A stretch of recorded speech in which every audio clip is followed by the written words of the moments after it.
Okay, now you're trying to justify what these cops did because they told him if he didn't stop and shut up and do whatever they asked him because they're God, that they would tase him. Then they tased him, so that meant it was okay for them to tase him. Okay, I think you're missing the point completely. The point that everybody, the reason why this is a big deal is because the kid was asking a question to a senator. The senator was willing to answer this kid's question.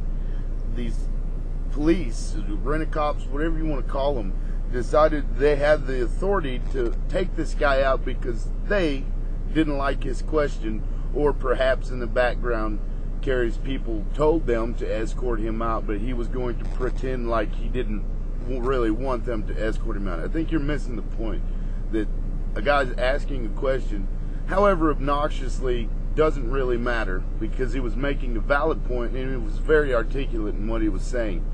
And so they decide that, okay, he's got to go because he's bringing up a point that we don't want to talk about. I mean, he's talking about something that we don't want to talk about, so we're going to escort him out. Police should not be allowed to do that. Every one of those police officers should go to jail.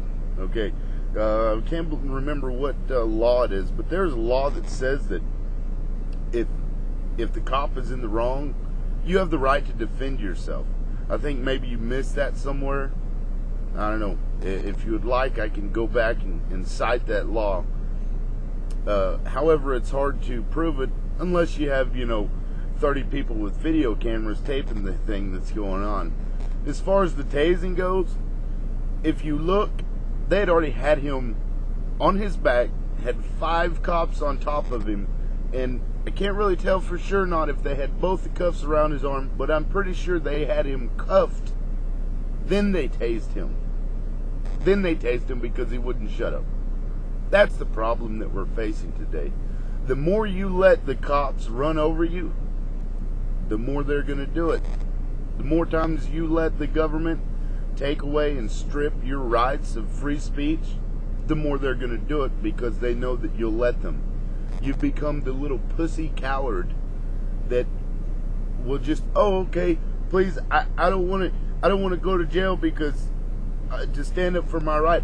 I don't want to sacrifice anything so I can have my right to free speech and have my right to not be searched and seizured and all this stuff. You just want to give it up because, why not, I guess.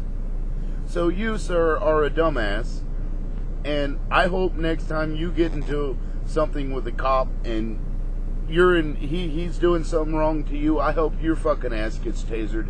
And then maybe, perhaps, you might think twice about talking this crap on YouTube.